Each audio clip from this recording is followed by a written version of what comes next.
श्री कृष्ण जी लगे सुनावन गीता का उपदेश। रागनी गाने की शुरुआत कहाँ से हुई? तो फिर हमें भी प्रेरणा मिली कि हाँ भाई हमें भी ये करना चाहिए। आपको लगता है रागनी वो कहीं खो गया और अब रैप का जमाना है? रैप में भी जो है ना वो लोग रागनियों को घुसा रहे हैं। मुझे लगता है भाई यूथ सुन रहा है रागनी। रागनी का अर्थ क्या है? हमारी संस्कृति दिखाई जाती है। कोई ऐसा है आपकी नजर में जिसने आपकी रागनी सुनी हुई और उसके जीवन की बड़ी समस्या खत्म हो गई? तो वो रोने लगी।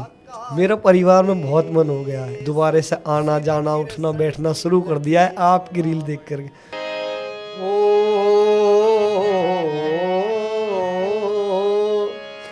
और भाई जैसी चीज जगत में टोहे ते भी मिलती ना, केसर क्यारी उजड़ जाए तो फिर दोबारा खिलती ना, फिर दोबारा खिलती ना। भाई अगर साथ में होता है तब। अरे भाई के ऊपर भाई की चौड़ी छाती हुआ करे, बेशक दुनिया दुश्मन हो जब भाई साथी हुआ करे। ये रागनी का जो कल्चर था धीरे धीरे गायब क्यों हो गया बीच में? कुछ कलाकार ऐसे भी हैं जो रागनियों में जिन्होंने अभद्रता लाने की कोशिश करने लगे। अश्लीलता को ज्यादा प्रमोशन मिलता है। आप अश्लीलता परोसोगे तो वो देखी भी ज्यादा जाएगी। वो पहली कौन सी रागनी थी जो से सुनने के बाद आपको लगा कि यार ये रागनी है? और वेद शास्त्र ढूंढ लिए पर ओम बराबर ना को न्या, और श्रवण जैसा पुत्र जगत में, श्रवण जैसा पुत्र जगत में, कौशल्या जैसी माँ को न्या, वेद शास्त्र ढूंढ लिए। तो ये 20 साल का स्ट्रगल कैसा था? जब कोई कहता था कि भाई किराया पर रुपया ही नहीं है। आपके दिल का जो करीब है और आपको अभी लगता है कि ये सुनाना चाहिए, वो हमारे व्यूअर्स को सुनाइए। हो जाएगा जब जहां से कुछ भी न पास होगा, 2 गज कफन का टुकड़ा तेरा लिबास होगा। हेलो हाय वेलकम, कैसे हैं आप सब लोग? डिजिटल जॉकी के एक और पॉडकास्ट में आपका स्वागत है। आज मुलाकात आप लोग कर रहे हैं एक ऐसे सिंगर से जिन्होंने भारत के कुछ विशेष राज्यों की विशेष कला को प्रमोट किया, और ना सिर्फ बल्कि अपने एरियाज में बल्कि पूरे देश के अंदर विदेशों के अंदर उसकी मौजूदगी दर्ज कराई। मैं बात कर रहा हूँ रागनी की।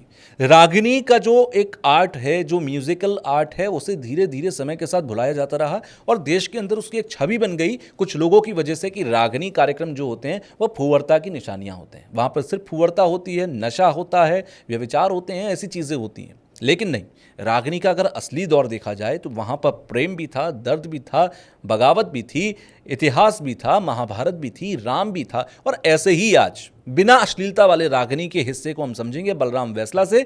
बलराम वैसला को आपने अब तक अपने इंस्टाग्राम पर, अपने किसी न किसी सोशल मीडिया पर उनकी रील को देखा होगा। काफ़ी पॉपुलर, मिलियंस में उनकी रील्स रही हैं और लोगों ने सुनते भी हैं। तो आज बलराम वैसला से आपकी मुलाकात कराएंगे, उस अंदाज में नहीं जिस अंदाज में आप लोग अक्सर उन्हें देखते आए हैं, बल्कि उस अंदाज में भी दिखाएंगे कि उनके कामयाब होने के पीछे की संघर्ष की कहानी क्या थी। वो अगर रागनियों में इतने ज़्यादा दिलचस्पी ले रहे हैं तो रागनियों के अंदर ऐसी कौन सी खास बात है कि वो दिलचस्पी ले रहे हैं? तो तमाम ऐसी बातें जो आज के इस पॉडकास्ट में होंगी, सुनिएगा ज़रूर। फिलहाल स्वागत करते हैं बलराम वैसला का।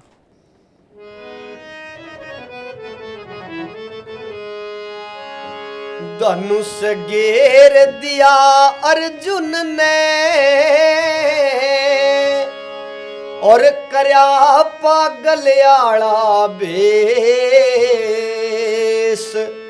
श्री कृष्ण जी लगे सुनावन गीता का उपदेश, श्री कृष्ण जी लगे सुनावन गीता का उपदेश। ना कोई किसी का बाप और भाई, ना कोई मिंतर प्यारा, ना कोई किसी का चाचा ताऊ, ना कोई और सहारा। दुनिया है 2 दिन का मेला, कोई आ रहा कोई जा रहा, कोई योगी कोई भोगी बन के अपना फर्ज निभा रहा। अरे नासवान संसारियो अर्जुन, नहीं बचा कोई शेष। श्री कृष्ण जी लगे सुनावन गीता का उपदेश। श्री कृष्ण जी लगे सुनावन गीता का उपदेश। और मृत्यु निश्चित है उसकी बई जिसने जन्म लिया है। आत्मा है अजर अमर क्या इसका ध्यान किया है। पैदा होके कौन ईसा जो युगों तलक जिया है। आत्मा के दान का बता किसने पढ़ लिया है। जल अग्नि और वायु से भी ना पहुंचे इसे ठेस। श्री कृष्ण जी लगे सुनावन गीता का उपदेश। क्या बात है। आप बहुत अच्छा आप गाते हैं। और मेरे दर्शकों को मैं बता दूं, मैंने शुरुआत इस रागिनी से की है, जिसके ये मास्टर हैं जो मेरे सामने बैठे हुए हैं, और आप लोगों ने इन्हें इंस्टाग्राम पर तमाम सोशल मीडिया प्लेटफॉर्म पर सुना है। आज पहली बार मैं इन्हें सामने से सुन रहा हूं, क्योंकि पॉडकास्ट आज इन्हीं के साथ है। सो सबसे पहले आपका स्वागत है बलराम भाई।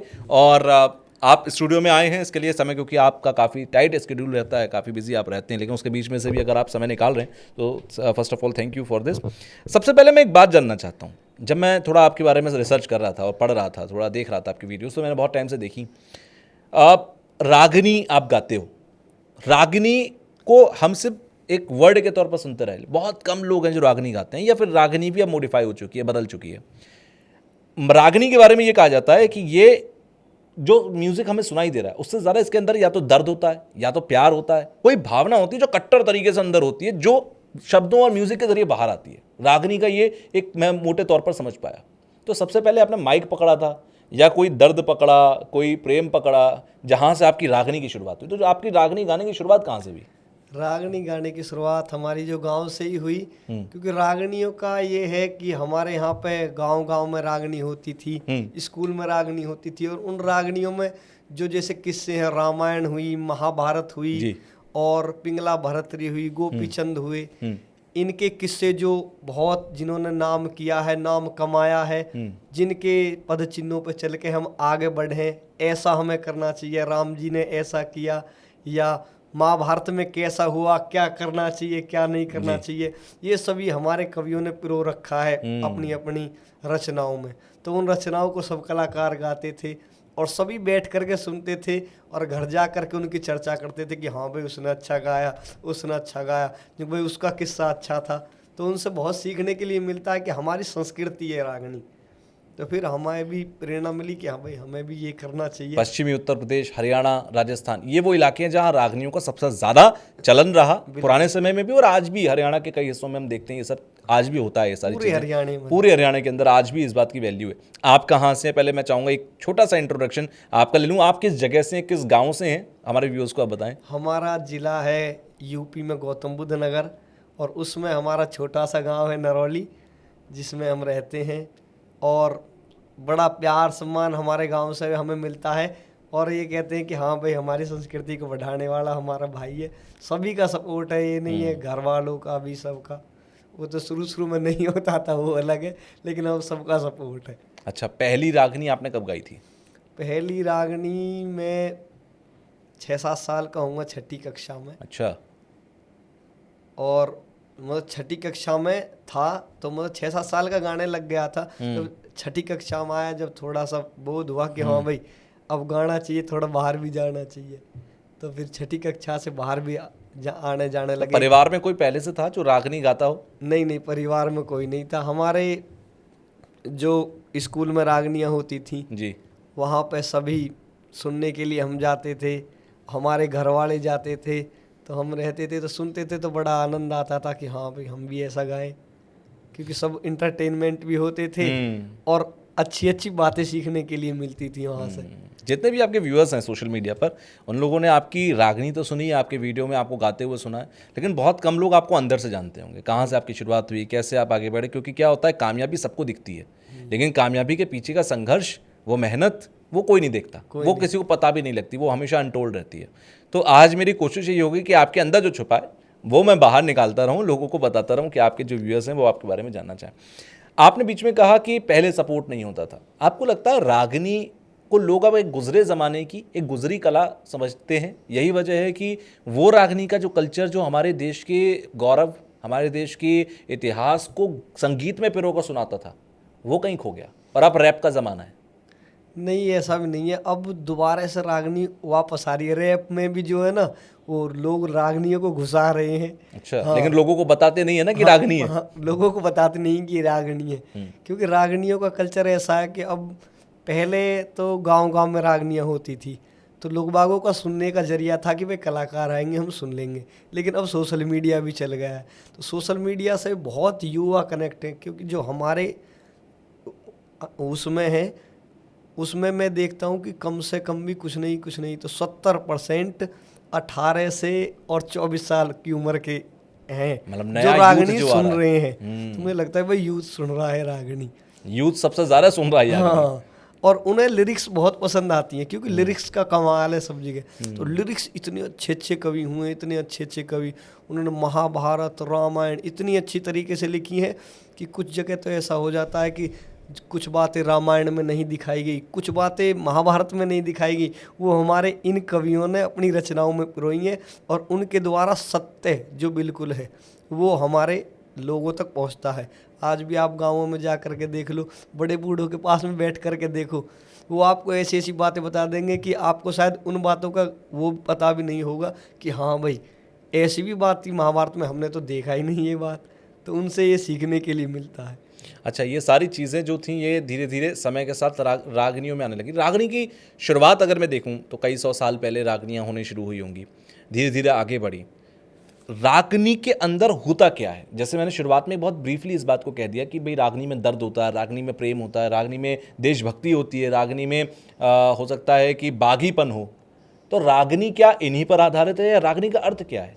रागनी जो है ना, जैसे मैंने भी बताया ना कि इन्हें हमारी जो कथाएं हैं उनमें प्रेम प्रसंग भी है। जैसे दादा लक्ष्मीचंद ने लिखा, तो एक बार सांग कर रहे थे दादा लक्ष्मीचंद जी, तो उन्होंने सांग में देखा कि एक, क्योंकि तुरंत की कविताएं भी दादा लक्ष्मीचंद कर देते थे, तो उन्होंने देखा कि एक बहुत सुंदर स्त्री, तो उनका ध्यान जो सांग की तरफ कम हो करके उसकी तरफ गया, तो उन्होंने लिखा, अरे काले काले केस तेरे, जन झुकरी घटा मंडेरे पे, ढूंगे ऊपर चोटी काली, लटके नाग मंडेरे पे, और घनी देर में नजर गई तेरे चंद्रमा से चेहरे पे, सब बात्या ने भूल गया अब सांग करूँगा तेरे पे, सांग करूँगा तेरे पे, और मैं खास सपेरा तू नागण काली, जहर दिख रहा फणका, एक निशाना चौकन द्यून। ये दादा ने लिखी हैं। तो इनका ये था कि साथ के साथ बनानी और कुछ ऐसे उपदेश भी देने कि हाँ हमें ये करना चाहिए, ये नहीं करना चाहिए।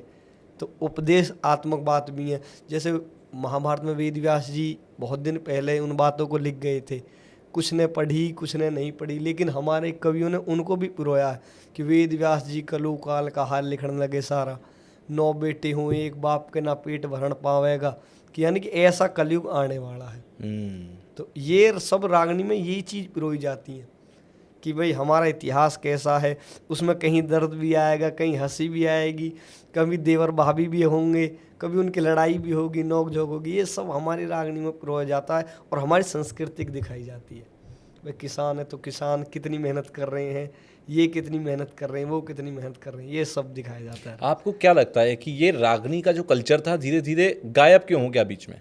बीच में गायब इसीलिए हो गया क्योंकि कुछ कलाकार ऐसे भी हैं जो रागनियों में जिन्होंने अभद्रता लाने की कोशिश करने लगे। जैसे कि हमारी जो अच्छाई थी ना रागनी में, उसमें फुहड़ता लानी शुरू कर दी। तो जो अच्छे लोग थे जो रागनियों को सुनने वाले थे उन्होंने रागनियों को सुनना कम कर दिया, और जहाँ से अच्छे लोग गए तो वहाँ फिर फुहड़ता फैलनी शुरू हो जाती है। उन्होंने कहा भाई रागनी में कुछ नहीं है। और जब अच्छे लोग ही समाज में संदेश को फैलाते हैं हमेशा, बुरे लोग तो बुरे, वो तो उन्हें ठीक है, उन्हें तो आनंद आ रहा है, लेकिन अच्छे लोग बताएंगे हाँ भाई ये चीज़ अच्छी है, तो फैलाने, जो अच्छे लोग हैं उनमें फैलाने की भी हिम्मत रहती है बात को। तो उन्होंने कहा कि भाई रागनियों में वो चीज़ नहीं रही जो पहले होती थी। तो इसी तरह से रागनियों, अभी कुछ समय पहले एक फिल्म आई थी चमकीला, अगर आपने देखी हो। चमकीला के अंदर जो दिखाया गया वो एक सच्ची कहानी है पंजाब की, और उसमें ये दिखाया गया कि जो थे वो गाना चाहते थे अच्छी चीज़ें, लेकिन लोग उनसे अश्लीलता ही सुनना चाहते थे।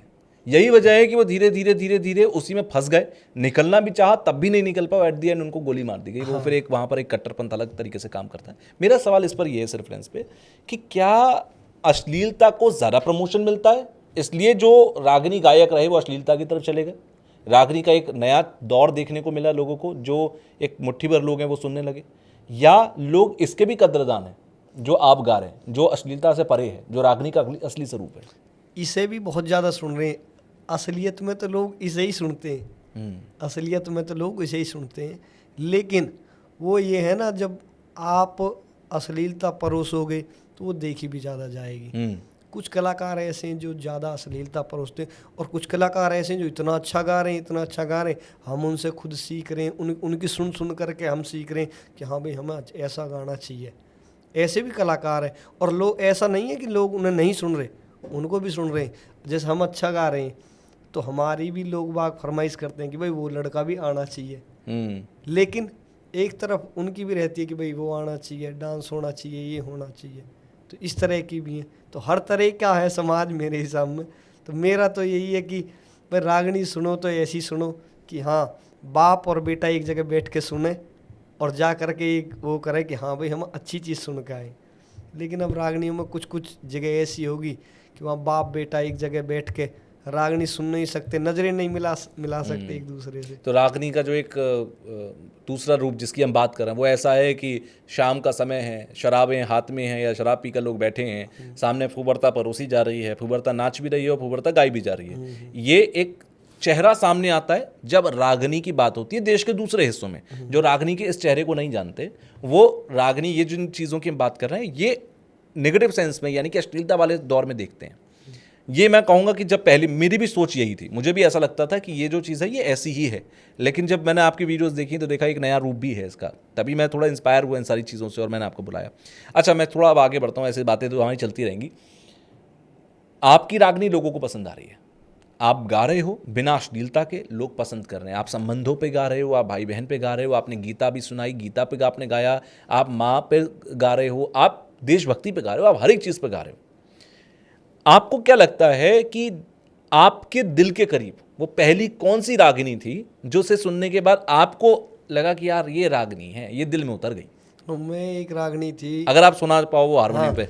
दादा लक्ष्मीचंद जी की एक रागनी थी,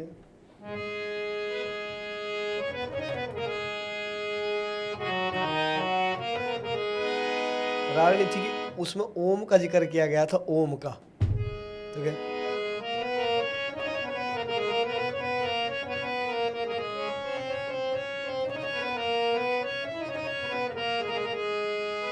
और वेद शास्त्र ढूंढ लिए, पर ओम बराबर ना को न्या, और श्रवण जैसा पुत्र जगत में, श्रवण जैसा पुत्र जगत में, कौशल्या जैसी माँ को न्या, वेद शास्त्र ढूंढ लिए।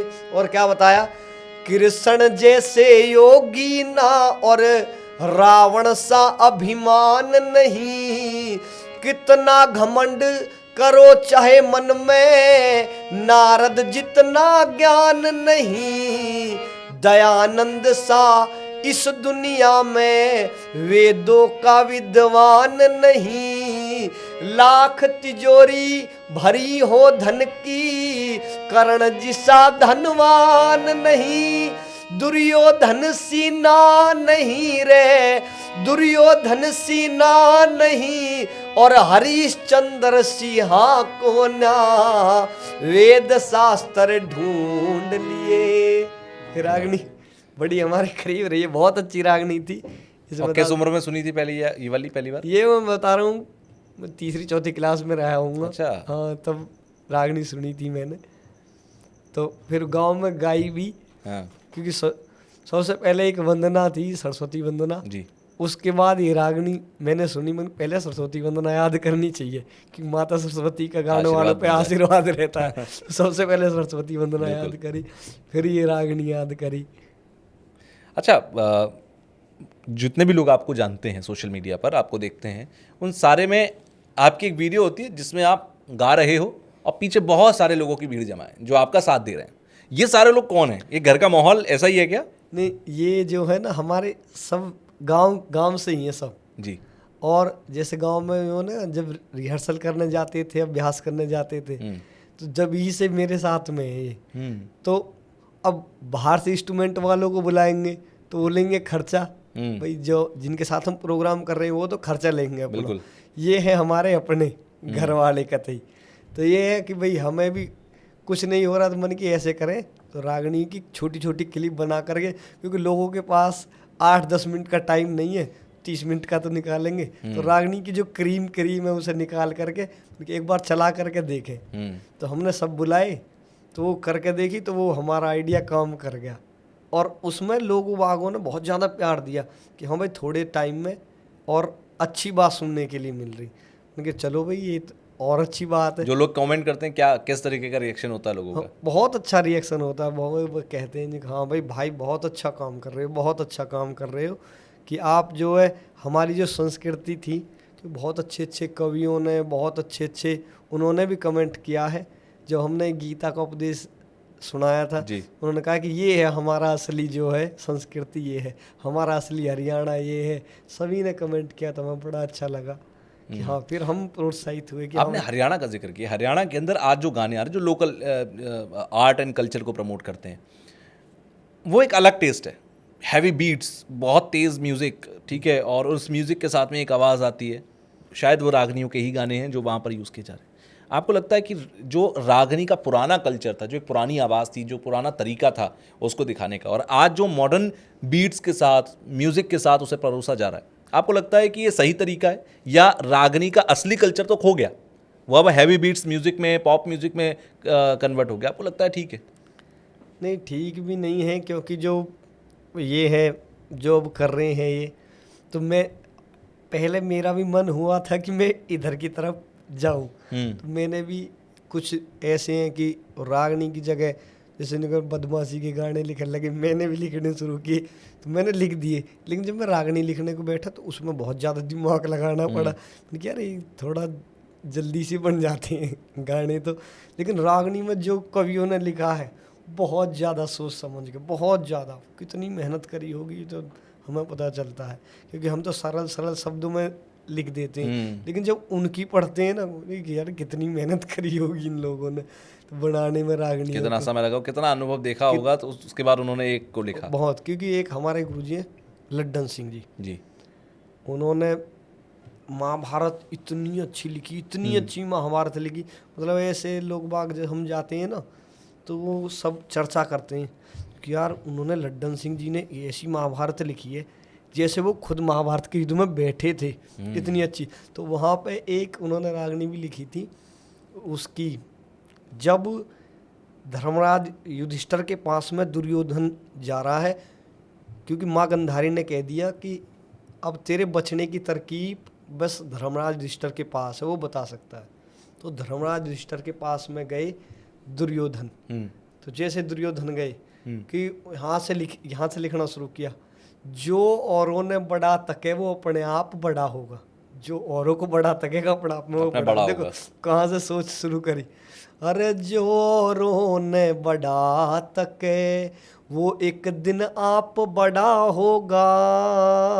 तो अब दुर्योधन आया, जैसे आता देखा दुर्योधन कुर्सी ते धर्म खड़ा हो गया, जो औरों ने बड़ा तक है। और लास्ट कली में तो बहुत बड़ी अच्छी लिखी है सभी के लिए, जहाँ आव भाव सम्मान नहीं वहाँ जाना ठीक नहीं होता, जहाँ जूत लगे और मिले मिठाई खाना ठीक नहीं होता, ज्ञान ध्यान के भजनों में शर्माना ठीक नहीं होता, जहाँ सुनने वाले मूर्ख हो वहाँ गाना ठीक क्या बात है। नहीं होता।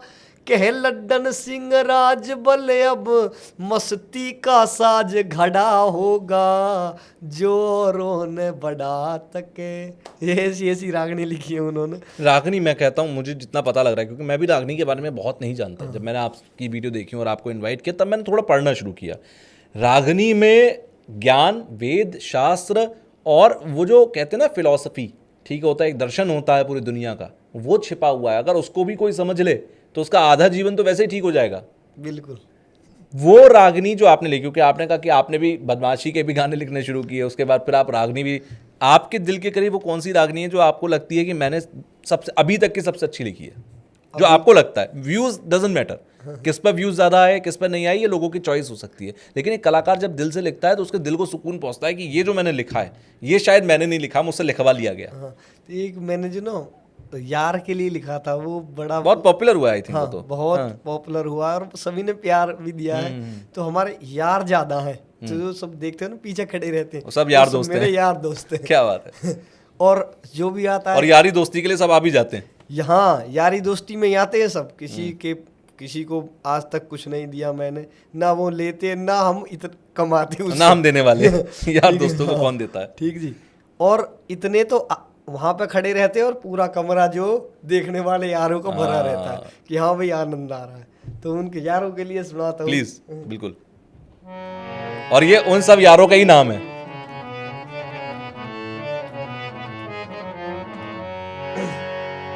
अरे कृष्ण और सुदामा वर्गी जोड़ी लगे हमारी, कृष्ण और सुदामा वर्गी जोड़ी लगे हमारी, अरे तोड़े से ना टूटेगी कद मेरे यार तैयारी हो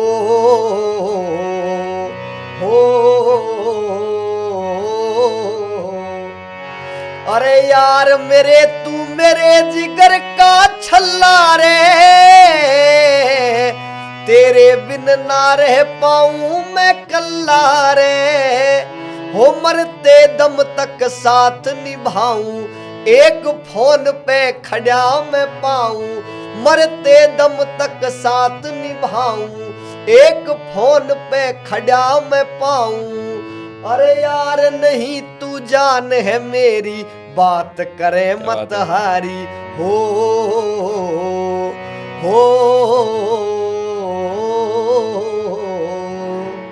अच्छा, यारी के लिए आपने जो लिखा, ठीक है, और ये जो आपने गाया, यारी को आप वैसे ही महसूस करते हो जैसा कि आपने लिखा है? हाँ बिल्कुल। सारे यार दोस्त भाई एक फोन पर खड़ा मिले। हाँ सब यार दोस्त। मुझे लगता है जितने व्यूअर्स देख रहे होंगे यारी, क्योंकि आज के ज़माने में यार दोस्त अगर आपके पास इतने हैं और सब सच्चे हैं तो ये आपकी सही दौलत यही है। बिल्कुल। क्योंकि अगर यार दोस्त आपके साथ खड़े हैं और सच्चे तरीके से सच्चा दोस्त है तो मुझे नहीं लगता दुनिया में आपको किसी भी और की ज़रूरत पड़ती है। हाँ ये तो मैं बता रहा हूँ ना, यार दोस्त ऐसे हैं जब अब तो खैर सब जगह सुविधा होगी कि आने जाने की, वो गाड़ी से चले जाते हैं, मतलब ऐसी सुविधा है कि अब पहुंचने के लिए वो नहीं है कि किसी के पास फोन करना। ये भी आपके व्यूअर्स का प्यार है जो आपको यहाँ तक लेकर। हाँ हाँ। तो अब पहले तो ऐसा होती थी ना, गए अभी तो रात को 12 बजे या 1 बजे किसी ने कहीं पे भी ड्रॉप कर दिया, तो मैंने यार दोस्तों पे फ़ोन करा, भाई यहाँ खड़ा हूँ लेने के लिए आ जाओ। कितने 3-4 साल 5 साल ऐसे ही चला। वो बेचारे मोटरसाइकिल लेके जाते थे, रात को मुझे लेके आते थे, घर छोड़ते थे। तो उन्होंने बहुत ज़्यादा साथ दिया, बहुत ज़्यादा, और अब तक भी साथ हैं सभी। क्योंकि आज तक मेरी तो किसी से लड़ाई भी नहीं, लड़ाई आज तक हुई नहीं है किसी से। जो एक बार जुड़ गया यार दोस्त हो गया, वो यार दोस्ती है आज तक भी। फ्रेंडशिप डे पे बहुत सारे लोग होते हैं जो एक दूसरे को विश करते हैं फ्रेंडशिप डे, लेकिन वो बाकी के 364 दिनों में आपके साथ हर मुसीबत में खड़े नहीं खड़े, एक फ़ोन पर आ रहे हैं नहीं आ रहे, ये सबसे मैटर करता है, सबसे ज़रूरी यही होता है। वेल, आपके जितने भी रागनियों को हम लोग सुनते हैं उन सब रागनियों में अभी, क्योंकि अब पॉपुलर हो आप सोशल मीडिया पर पॉपुलर हो, तो लोग आपकी कामयाबी देख रहे हैं कि अरे वाह, एक बलराम बैसला है, बहुत बहुत पॉपुलर, बहुत कामयाब एक रागनी गायक है। लेकिन पीछे का एक संघर्ष होता है। अगर आप 20 साल से रागनी गा रहे हो तो 20 साल में आप 20 साल में पॉपुलर नहीं हुए, या पॉपुलर पहले दिन से नहीं थे, आज हुए हो। तो ये 20 साल का स्ट्रगल कैसा था? स्ट्रगल तो ऐसे लोगों ने रिजेक्ट भी किया, लोगों ने ये भी कहा कि अरे दम नहीं है, लेकिन आप बढ़ते रहे। ये ऐसी भी चीज़ें हुई? हाँ, ऐसी भी, क्योंकि पहले जो घर वाले थे, मैं पढ़ाई जब करता था तो घर वाले कहते थे भाई पढ़ाई कर, गाना तो होता रहेगा बाद में, ये अलग चीज़ है। बिल्कुल। तो और 10वीं क्लास तक मेरा भी यही था कि भाई पढ़ाई करूँगा, और 10वीं क्लास मैंने अपना स्कूल टॉप भी किया। अरे वाह। पढ़ाई में। तो फिर मेरा जैसे ही मैं 10वीं 11वीं में एडमिशन हुआ दादरी वीर भोज कॉलेज में, तो फिर वहाँ से मेरा थोड़ा मन इधर जाने लगा। गुरुजी के पास जाता था तो गुरुजी प्रोग्रामों में जाते थे, तो मेरा मन उधर की तरफ ज़्यादा हो गया। तो मैं 11वीं क्लास में मुश्किल से 3 या 4 दिन स्कूल गया हूँगा। लेकिन स्कूल में मेरी ऐसे जानकारी हो गई थी कि महीने में 3-4 दिन जाता था, और जानकारी ऐसी होगी कि वहाँ पर जा कर के गुरुजी से कह देते, गुरुजी आपको पता ही है मैं गाँव हूँ। तो गुरुजी भी मेरा साथ दे दे करे, चल कोई बात नहीं यार, स्कूल का तो नाम कर ही रहा है। तो कभी फंक्शन होता था तो मैं फंक्शन में पहुंच जाता था, और स्कूल में मेरी सब चीज़ फ्री, पढ़ना लिखना सब चीज़, ट्यूशन वूशन तक सब फ्री, किताब काफ़ी सब फ्री थी। गाने के लिए उस सही नाम चल रहा था। हाँ, कि भाई हाँ ठीक गा रहा है।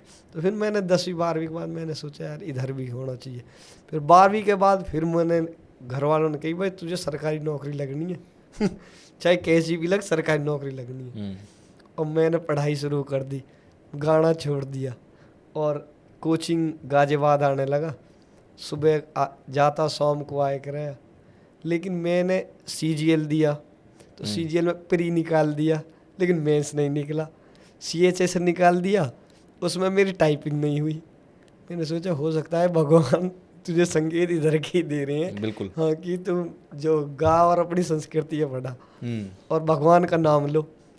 तो मन की ठीक है, मन की फिर घर वालों से मैंने कह दिया, मन की मेरा जो मन है इधर है, क्योंकि अब मैं इधर भी रहूँ इधर भी रहूँ, उस कंटिन्यूसली तो मुझ पर हो ना पाता। और गाने में छोड़ नहीं सकता, क्योंकि गाना तो मेरे अंदर रम गया था ना। तो फिर मैंने गाने को तो मैं छोड़ नहीं सकता। और गाने पढ़ाई में बिल्कुल रेगुलरिटी तो चाहिए कि हाथ का हर काम में, तो रेगुलरिटी रह नहीं पाती थी। और रात को आदमी गाने के लिए जा रहा, पूरी रात गा रहा, फिर वो पढ़ेगा क्या। अब तो फिर मैंने इधर की तरफ अपना वो मोड़ दिया, मैं चलो ठीक है। वो बड़े संघर्ष भरे दिन है कि किराए को पैसे ना होए करे, जाए करे। वहाँ से मैं प्रोग्राम वालों ने कह दिया कि भाई चलो प्रोग्राम में चल रहे हैं। तो परी चौक हमारे यहाँ से ग्रेटर नोएडा में हाँ, बहुत पॉपुलर, थोड़ी 15-20 किलोमीटर दूर है जी। तो वहाँ से पहले घर से आते थे पैदल वैदल आगे, या कोई मिल गया तो उसे हाथ दे के आगे दादरी तक, दादरी से फिर सूरजपुर, सूरजपुर से फिर परी चौक जाए करे। तो रुपए तो रहते नहीं थे, और उस जमाने में परी चौक भी इतना डेवलप वाला एरिया नहीं था, वहाँ पर आना जाना भी इतना आसान नहीं था। हाँ। तो फिर जब कोई कहता था कि भाई किराया, मन की जी स्टाफ है वो कहते काय का स्टाफ है, किताब विताब ही नहीं, मन की जी वैसी स्टाफ है, रुपया ही नहीं है जब वो कहते चल ठीक है, कोई कह देता था, कोई उतार देता था, मन की चलो ऐसे से बड़े संघर्ष भरे दिन रहे। वे ना रे तांगे में जाए करे कभी कभी प्रोग्राम करने, तो वहाँ से देखे करे। लेकिन उस समय फील ना वही करे कि हाँ भाई संघर्ष भरे, लेकिन अब याद आवे यार अब तो नहीं हो पाती है ऐसे जो जैसे पहले कर दिए मैं यही बेसिकली मेरा सवाल पूछने का जो मतलब था वो यही था।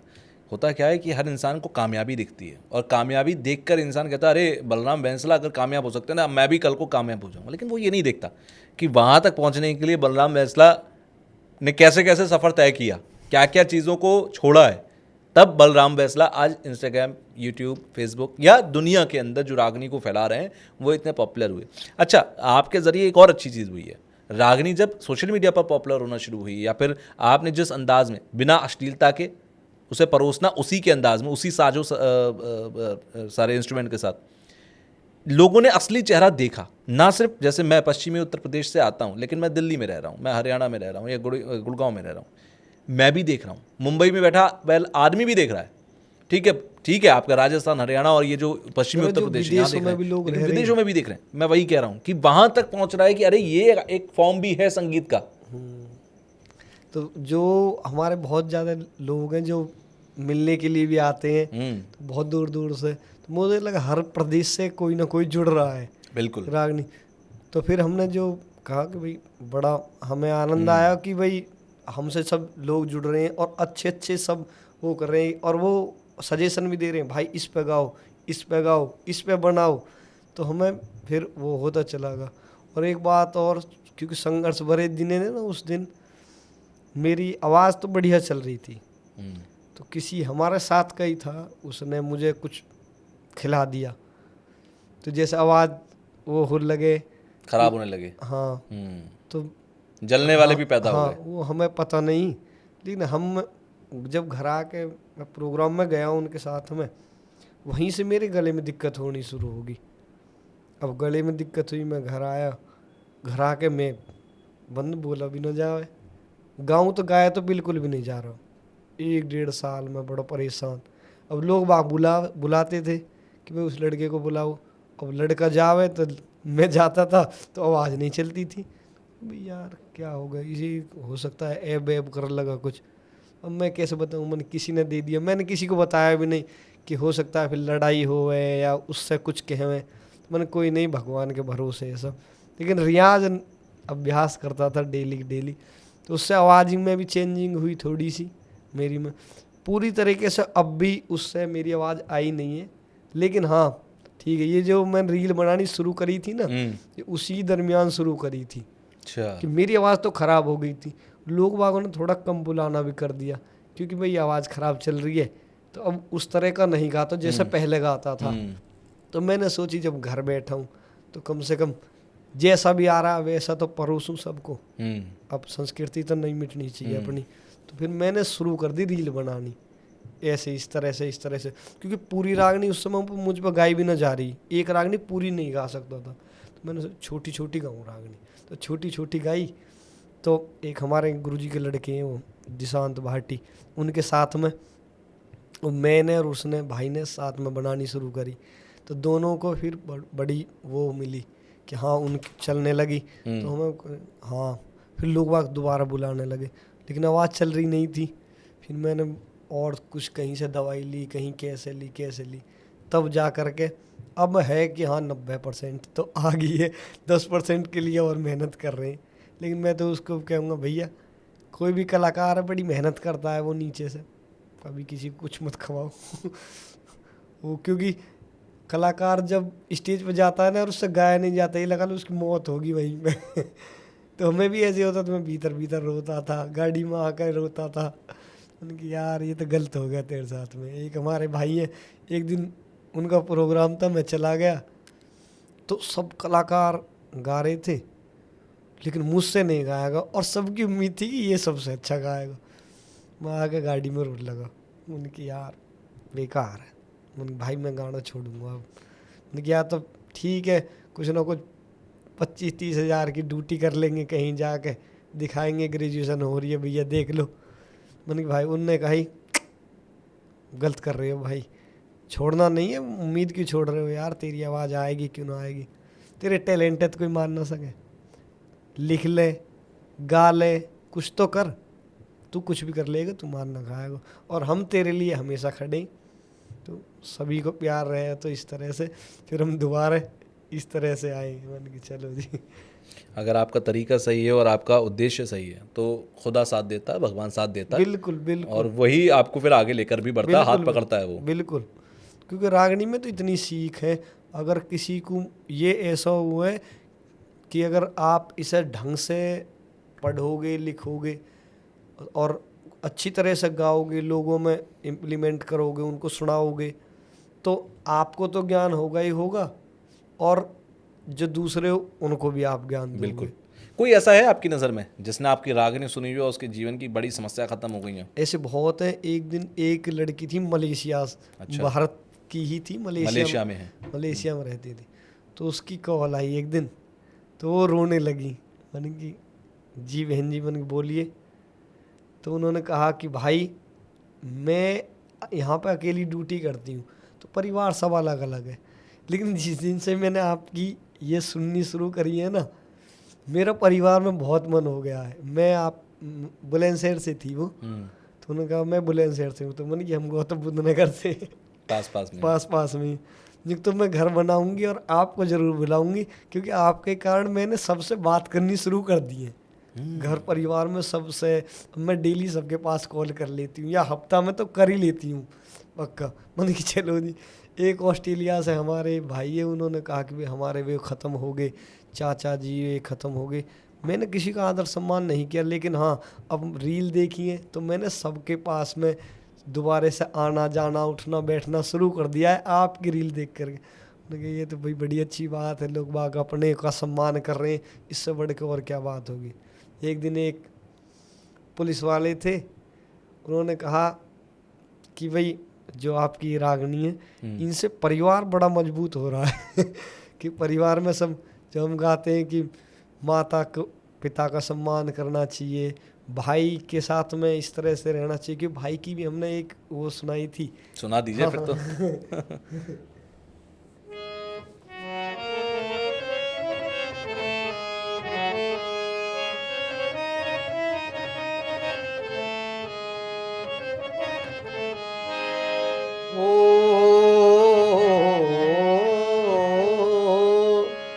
और भाई जैसी चीज जगत में टोहे ते भी मिलती ना,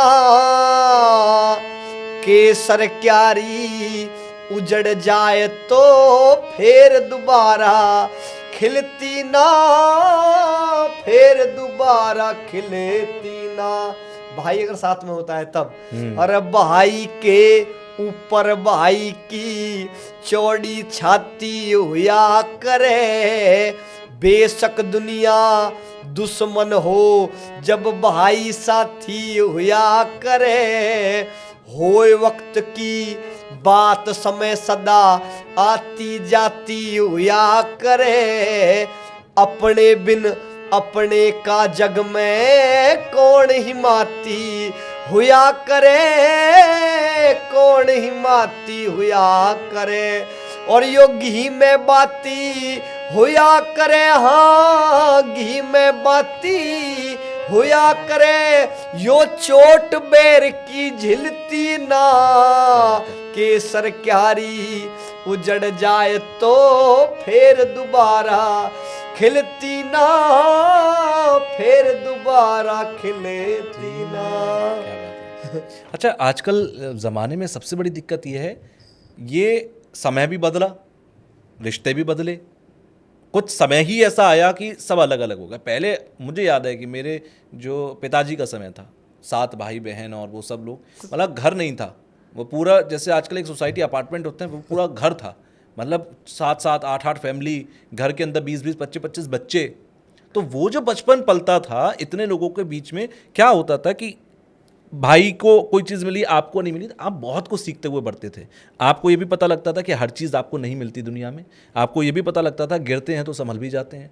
वो जो आपकी अपब्रिंगिंग होती थी, आप बड़े होते थे, आप पूरे तैयार होते थे। हमारी आपकी पीढ़ी तक हम पूरे तैयार हैं, लेकिन नई जो जनरेशन आ रही है, नई पीढ़ी जो आ रही है, एक फ्लैट में रह रहे हैं 2 BHK में, भाई बहन है, किसी का एक बच्चा है तो ना बहन है ना भाई है, ठीक है, माता पिता हैं वो वर्किंग हैं, घर में कुछ है नहीं, आप अपने मोबाइल, बच्चे आजकल सिर्फ मोबाइल में घुसे हुए हैं, जो अभी 15-20 साल के बच्चे हैं मोबाइल में घुसे हुए हैं। ज़रा सी चोट लगी नहीं कि डिप्रेशन में आ जाते हैं, और फिर वो अलग अलग रहते हैं। चाचा का सम्मान नहीं, ताऊ का सम्मान नहीं, दादा बाबा देखे नहीं, दादी देखी नहीं, नाना नानी कहाँ है पता नहीं, मामा मामी का पता नहीं, मौसी और बुआ तो बहुत दूर के रिश्ते हो गए फिर। तो ये ऐसे दौर में जब आप रागनी परोसते हो तो शायद उन्हें ये महसूस होता है, जिन बातों का आप जिक्र कर रहे थे, तब उन्हें ये महसूस होता है कि अरे भाई भाई भी एक रिश्ता होता है जो कितना मजबूत हो सकता है, या माँ बाप का रिश्ता आपके साथ में कितना मजबूत होता है। आज माँ बच्चे को समय नहीं दे पा रही, क्यों? वर्किंग है, वो अपनी जॉब पर जा रही है, दिन के 5-7 घंटे 10 घंटे घर पे है, उसमें से 8 घंटे सोना है, 2 घंटे बच्चे के साथ है। तो ये सारी चीज़ें बड़ी दिक्कत आती हैं। और फिर जब महसूस होता है, जब वो बाहर आ जाता है, जैसे कोई बच्चा मान लीजिए किसी शहर का है और नोएडा दिल्ली में जॉब करने आ गया, तब उसे अपना परिवार याद आता है वापस से। मैंने आपकी एक सुनी थी माँ पर, अगर वो माँ पर आप सुना, क्योंकि भाई वाली आपकी मैंने सुनी नहीं थी पहले, पहली बार सुनी, बहुत अच्छी थी आपकी। माँ वाली मैंने आपकी सुनी हुई है। माता और पिता दोनों पे ही सुनाते। बिल्कुल, जय हो।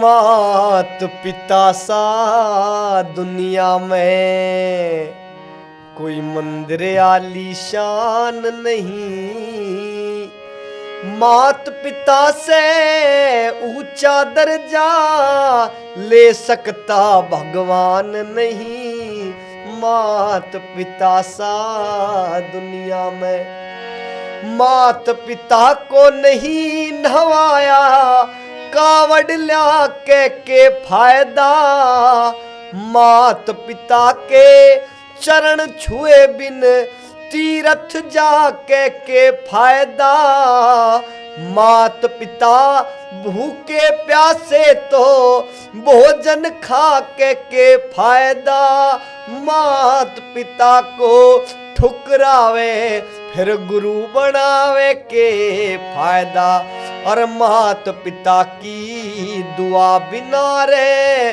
मात पिता की दुआ बिना भाई बनते लोग महान नहीं, मात पिता से ऊंचा दर्जा ले सकता भगवान नहीं, मात पिता सा दुनिया में। अच्छा, आपने सब मुद्दों पे लिखने की कोशिश की, सब रिश्तों पर लिखने की कोशिश की, कोई ऐसा है जो आपकी हालात या आपके अंदर की जो चीज़ें चल रही थी, जब स्ट्रगल में होता ना, जब इंसान डूबा हुआ होता है किसी चीज़ में, तब उसके अंदर से आवाज़ आती है। जितना मैं कला को समझता हूँ, कलाकारों को समझता हूँ, कोई ऐसा जो आपने खुद के हालातों पर लिखा हो? हाँ, कुछ हैं अभी लिखे हुए, वो शायद मेरे ध्यान नहीं आ रहे हैं, लिखे हैं मैंने बहुत। ऐसे लिखते हैं, मैं ये जानना चाहता हूँ, कलाकार जब लिखता है तो वो दूसरों को देखकर लिखता है, दूसरों के हालातों पर लिखता है, या अपने अंदर जो महसूस कर लेता है वो लिखता है? वो जो खुद महसूस करता है ना, वो उस तरह से लिखता है। क्योंकि जब कलाकार होता है वो हर जगह जाता है, वो हर जगह के वातावरण से वो वाकिफ रहता है कि भाई मैं यहाँ गया तो यहाँ ऐसा है, वहाँ ऐसा है, फिर सबकी मैचिंग करता है। हाँ भाई, ये बात तो कन्फर्म है कि ये चीज़ तो सब में कॉमन है, तो हाँ फिर उस चीज़ को लिखता है कि भाई इस चीज़ ये कॉमन है तो इसे ज़्यादा लोग सुनेंगे, तो उस तरह से लिखना शुरू करता है। और गुरुजी ने लिखा भी, जगन्नाथ गुरुजी ने एक रागनी लिखी है ना, जो बिना लगन मेहनत के सफल कोई काम नहीं होता, यूं ही दुनिया में किसी का नाम नहीं होता। तो ऐसे लिखा है, सबसे पहले अपनी सोच को शुद्ध बनाना पड़ता है, आते हैं गलत विचार तो उनको दूर भगाना पड़ता है, कॉन्फिडेंट पॉजिटिव थॉट और जुनून जगाना पड़ता है। तो ऐसे ही लिखा है उन्होंने कि बहुत अच्छे कवि हुए हमारे। एक जगह तो दादा लक्ष्मीचंद ने लिखा, जो मैं बता रहा है ना कि कुछ चीज़ें ऐसी हैं जो रामायण में नहीं दिखाई गई, महाभारत में नहीं दिखाई गई, वो चीज़ें दादा लक्ष्मीचंद ने और बहुत कवियों ने दिखाई हैं कि हाँ भाई ये ऐसा है।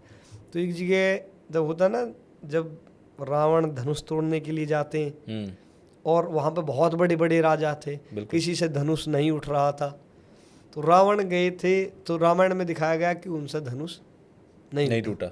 हाँ, लेकिन सच्चाई कुछ और थी।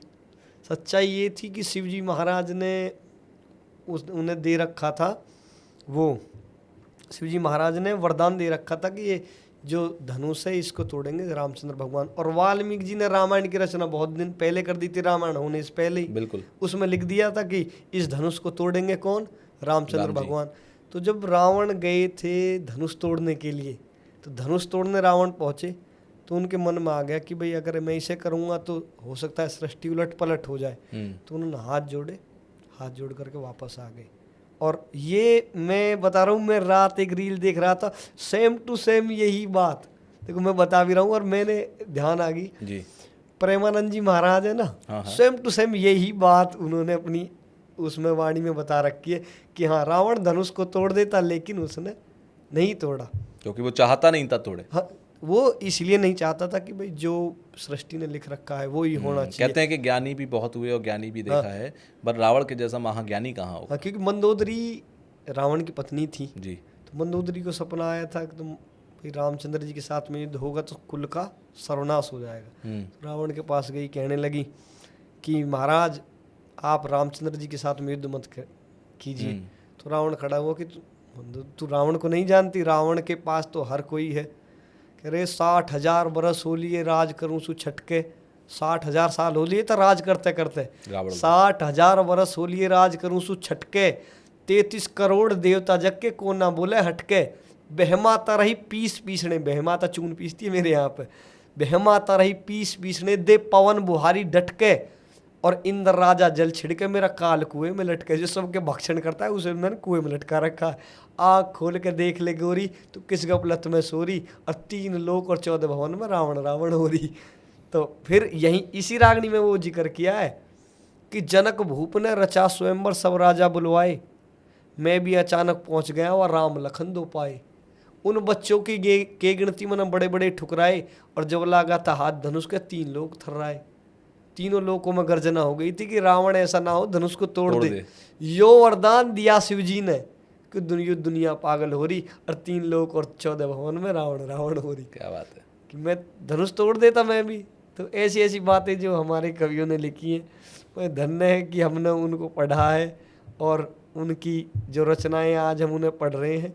तो बड़ी अच्छी अच्छी चीज़ लिख के गई हैं, अगर पढ़ोगे तो ज्ञान इतना हो जाएगा। बड़ी बड़ी इंस्पायरिंग है और बहुत ही अच्छी है। गांव की चौपालों से शुरू होती है ये सारी चीज़ें, और गांव की चौपाल से आप इसे सोशल मीडिया तक ले आए हो। इसमें कास्ट की भी बात हो रही है, इसमें किसी चीज़ का खंडन भी हो रहा है, हाँ। इसमें किसी चीज़ का प्रमोशन भी हो रहा है। कभी आपको लगा नहीं कि आपको नफरत मिल सकती है अगर आप किसी की कास्टिज्म पर बात कर रहे हो, आप अगर किसी ऐसी चीज़ पे बात कर रहे हो जो डिस्प्यूटेड मुद्दा है, अगर उस पर कोई भी रागनी लिख रहा है, गा रहा है, तो बदले में नफरत भी तो मिल सकती है। कभी ऐसा हुआ आपके साथ? हमारे साथ में नहीं हुआ, लेकिन मैंने बहुतों के साथ में देखा है कि कभी कभी ऐसा ना, कुछ कवि उन्होंने पूरा ऐसे लिख दिया, किसी जाति विशेष के लिए लिख दिया। तो उन्होंने जैसे गाया, तो उन जो जाति वाले थे उन्होंने कहा कि भाई ऐसा नहीं कहना चाहिए हमारी जाति के लिए, क्योंकि कहीं पे ऐसा है ना, हर जाति में अच्छे भी हुए हैं बुरे भी हुए हैं। तो उन्होंने, जो कवि है तो उसको उस समय तो ये चीज़ नहीं होती जो थी, आया मन में वो लिख दिया, वो मन में लिख दिया। जो अच्छा है उसके लिए प्योर अच्छा लिखा, जो बुरा है उसके लिए प्योर बुरा लिख दिया। तो जब इतनी बात लिखी और सबने देखी कि हाँ भाई ये इस तरह से लिखा है, ये इस तरह से लिखा, लेकिन अब जब उन्हें गा रहे हैं तो सब कह रहे हैं कि भाई ये ऐसा नहीं गाना चाहिए। तो उनके ऊपर केस भी हुए कईयों के ऊपर। अच्छा, एक चीज़ और भी है, जो बॉलीवुड के सिंगर्स हैं या दूसरी फॉर्म में जो रागनियों को भी जो इस्तेमाल कर रहे हैं, बहुत पॉपुलर है, दुनिया देख रही है, मिलियंस में फॉलोअर्स जा रहे हैं। अब तो आपके भी मिलियन हो जाएंगे कुछ समय बाद, मिलियंस में फॉलोअर्स जा रहे हैं। लेकिन जहाँ दूसरा सच्चा कलाकार है, ठीक है, उसे उतनी तरजीह नहीं मिलती बॉलीवुड के अंदर। बॉलीवुड क्या करेगा कि कॉपी कर लेगा, ठीक है, और आपको पता भी नहीं लगेगा कि आपकी चीज़ कॉपी कर ली, और दुनिया को लगेगा कि उन्होंने बनाई है। बहुत सारे ऐसे सॉन्ग्स हैं जो किसी और की बनाई हुई कंपोजिशन है, इस्तेमाल थोड़ा सा छेड़छाड़ करके पेश कर दी गई, और जो एक फेमस डायरेक्टर है, म्यूजिक डायरेक्टर, उसका नाम हो गया।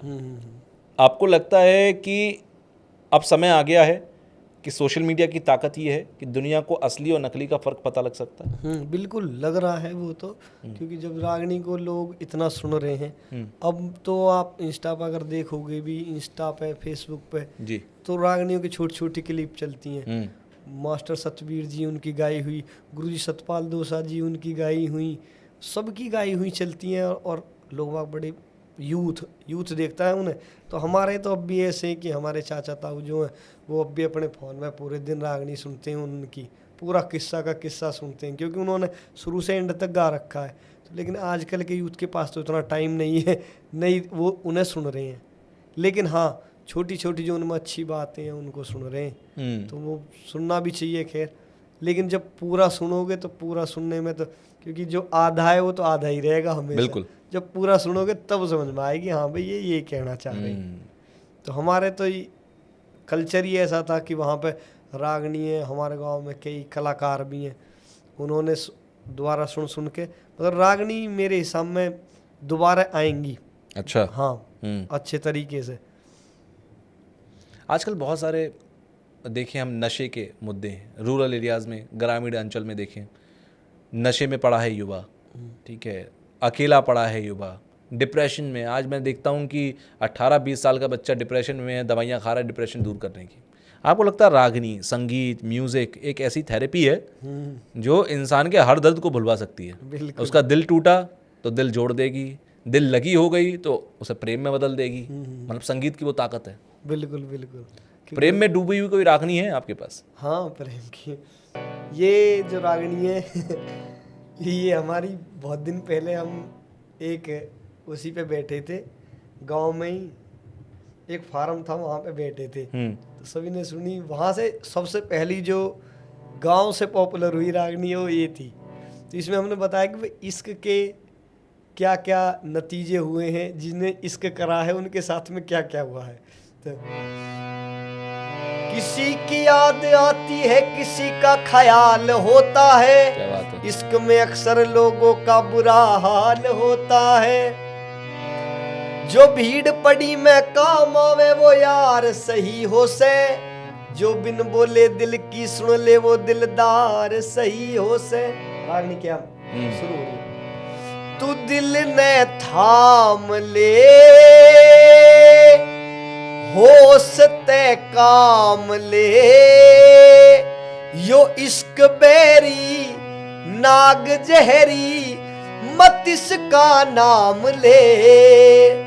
अब पहली कली में बिछड़ गए बड़े बड़े यार इश्क में, उजड़ गए घने घर बार इश्क में, खसम ने भी मरवा दे से नार इश्क में, खड़े खड़े पिटते देखे जार इश्क में, खड़े खड़े पिटते देखे जार इश्क में। यो बुरा बवाल है घना जंजाल है, मत इस पे चल यो है दल दल भुगत अंजाम ले, तू दिल ने थाम ले हो।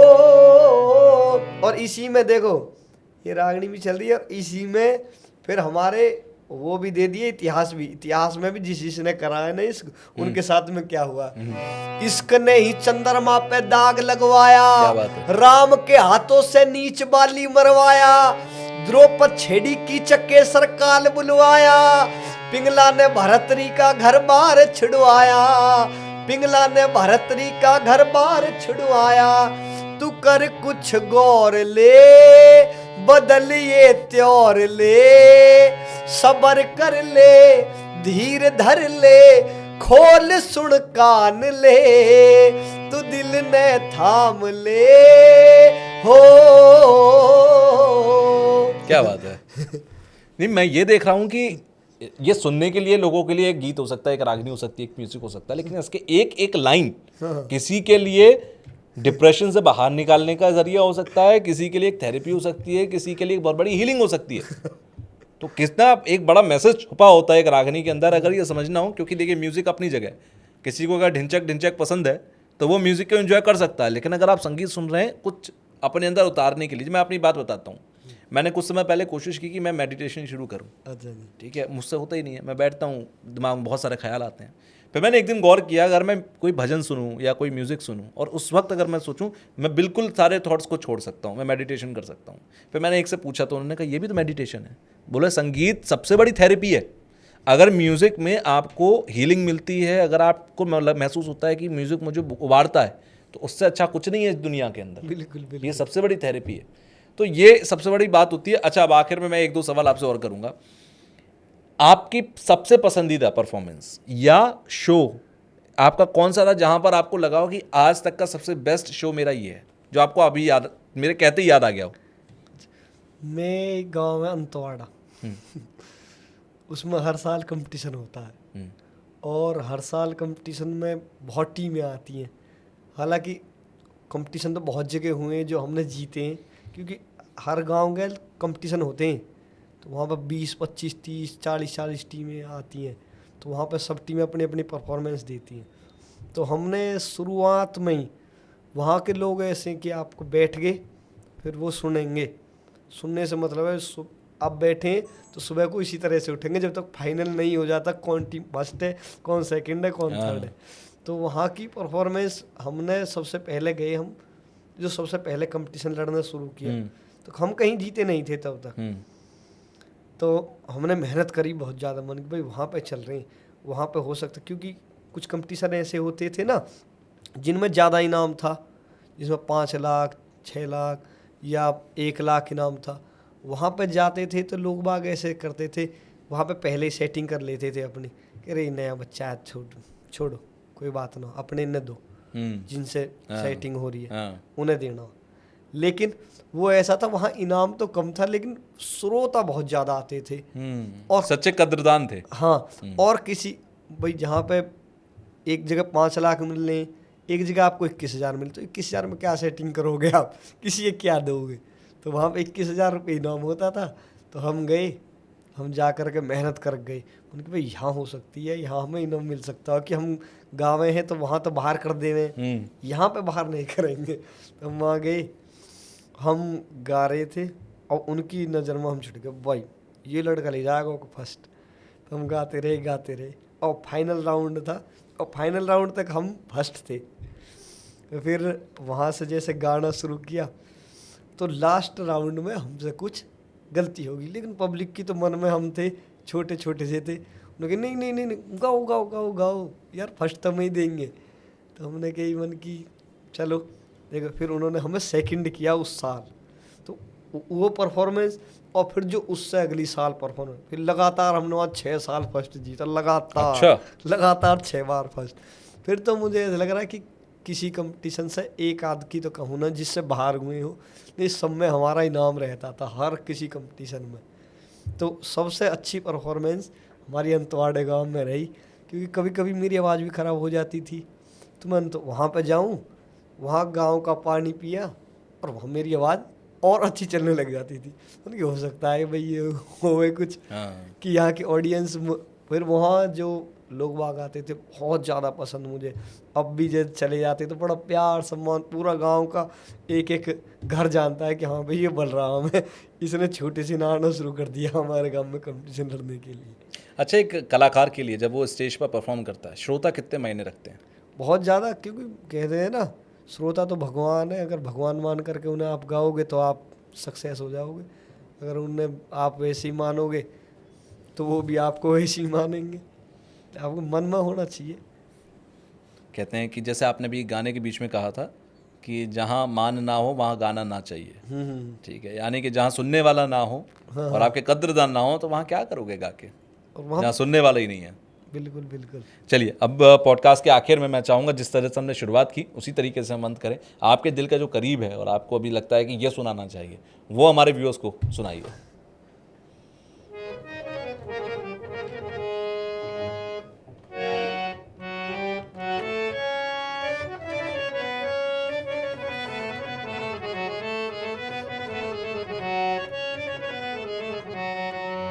जब आदमी जाता है तो अकेला जाता है। दादा गुरु हमारे पीर जी हैं, थे तो वो मुस्लिम, लेकिन उन्होंने उनके गुरु हुए गौरी शंकर जी, वो पंडित थे, उन्होंने उनसे शिक्षा ली। अच्छा।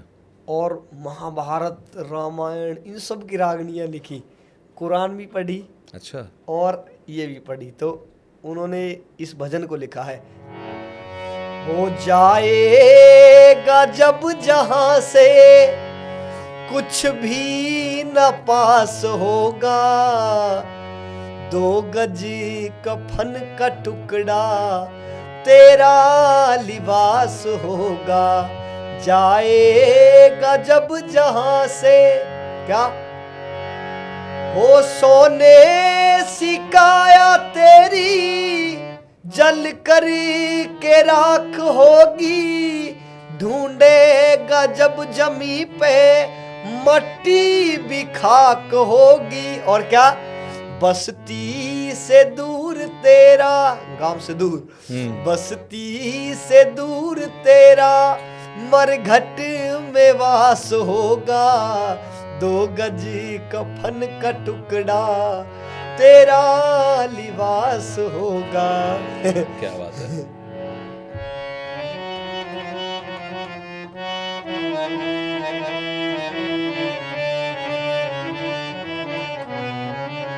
क्या बताए, जो आया है खाली हाथ जाओ। क्या झूठे भरम में आखिर कब तक फंसा रहेगा, माया के दलदलों में कब तक धसा रहेगा। क्या बात है। गौरी का चेला पीरू, गौरी का चेला पीरू शंकर का दास होगा, 2 गज कफन का टुकड़ा तेरा लिबास होगा। और देखो क्या, रह जाएंगे तड़पते परिवार वाले तेरे, यमदूत ले पकड़ कर डोलेंगे घेरे घेरे, यमदूत ले पकड़ कर डोलेंगे घेरे घेरे।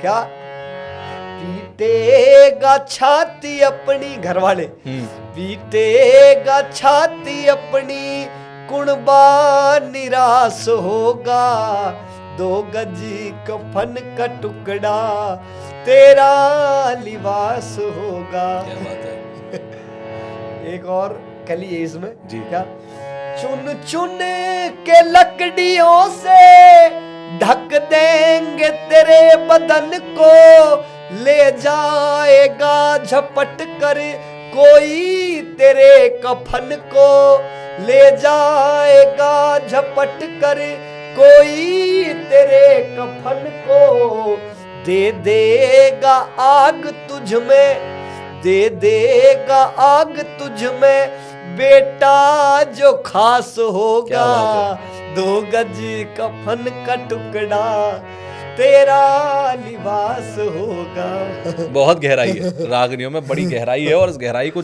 के ये गहराई जिसके दिल में उतरने लगी फिर वो कहीं नहीं जाने का, फिर वो वहीं थम जाएगा जहाँ पर ये गहराई है। जिसे सच्चा चीज मिल गई, यानी कि एक कि आप भगवान का नाम लेने जाओ, जहाँ पर आपको अच्छे गुरु मिल गए फिर कहीं जाने की किसे जरूरत है। हाँ, अगर 2 नंबर ही मिलते रहेंगे तो आप यहाँ भी जाओगे, वहाँ भी जाओगे, वहाँ भी जाओगे। यही है रागनी में, यही है। बहुत अच्छे अच्छे कलाकार हैं जिनको मैं भी सुनता हूँ, उनसे मुझे सीखने के लिए मिलता है और हमेशा मैं उनका सम्मान करता हूँ और करता भी रहूँगा हमेशा, कि उन्होंने हमें ऐसी चीज़ें दे करके गए हैं जिन्हें हम पढ़ने सुनने से गीता का ज्ञान, रामायण का ज्ञान, फिर हम अगर अब गीता रामायण को पढ़ते हैं ना तो उनमें ज़्यादातर क्या 90% चीज़ हमारी सुनी हुई होती है कि हाँ भाई ये तो हमने रागनी में देख रखे हैं, तो फिर और ज़्यादा हमारी ये हो जाती है कि हाँ भाई रागनी हमने गाई तो अच्छे तरीके से गाई, अच्छी सीखी है।